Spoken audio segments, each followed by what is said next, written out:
Living life in the 20th century is the easiest life we're ever gonna get. It's just gonna get easier and easier and easier as years come and go. We literally have washing machine, we have food delivered to our house, we have elevators, we have so much stuff just to make our life easier. It is a wonderful life, but is it actually?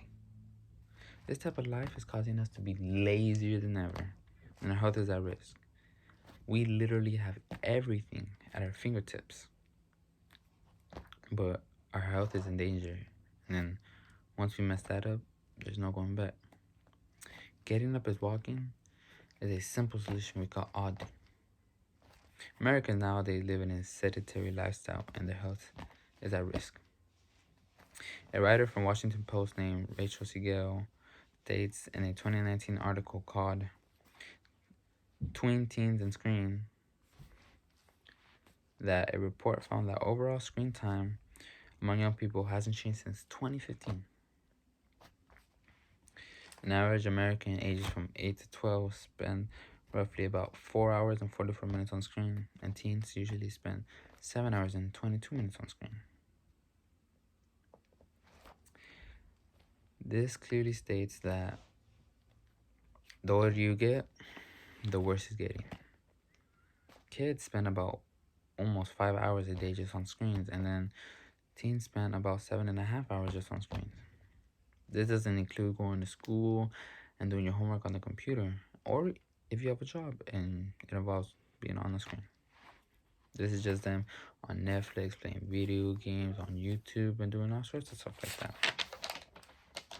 According to another article called CDC, or Center for Disease Control, recently accessed information that tells us that in the United States, 19% of young people ages from 2 to 19 and 40% of adults are obese.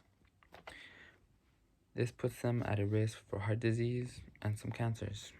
In addition, this causes the U.S. health system $147 billion a year. This clearly states that 90% of people aged from 2 to 19, 40% of adults are obese. This is costing the U.S. health system $147 billion a year, which is a lot of money. And 19 and 40% is a lot of people if you were to count everyone. That number needs to go down.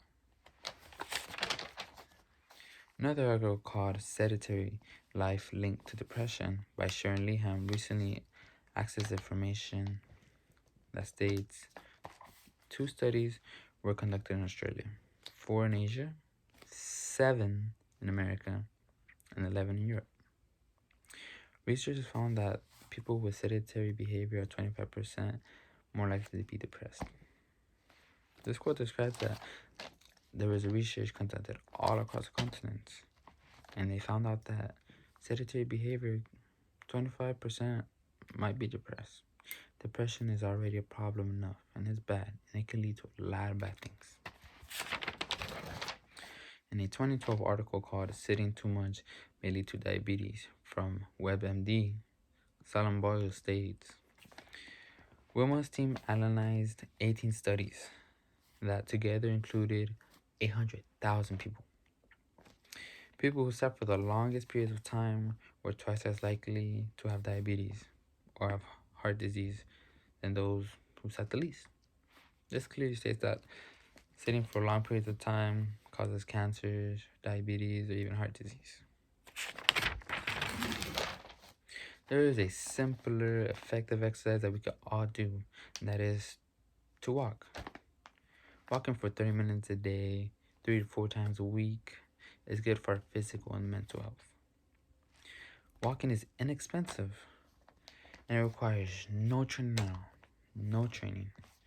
We do it on the daily. We walk to the fridge, we walk to the restroom, we walk everywhere. According to a 2019 article called What Are the Benefits of Walking by Jane Cherry states, one study tracked 1,000 adults during flu season. Those who walked at a moderate pace for 30 to 45 minutes a day had 43% fewer sick days and fewer upper respiratory tract infections.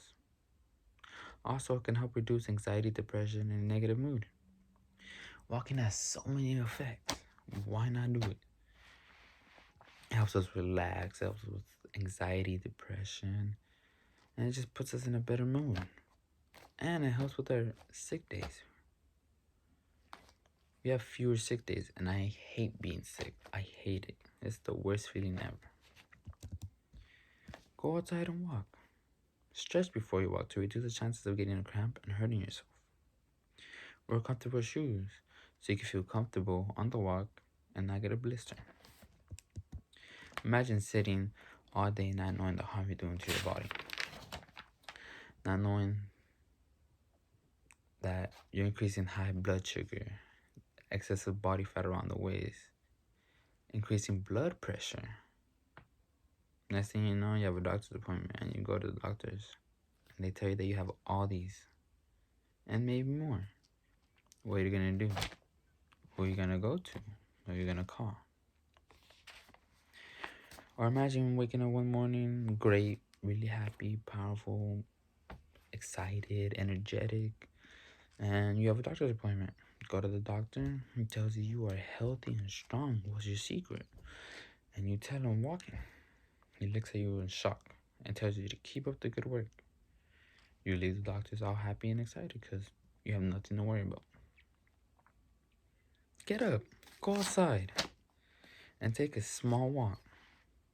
A small walk is better than nothing. And trust me, you will feel way better than you did before.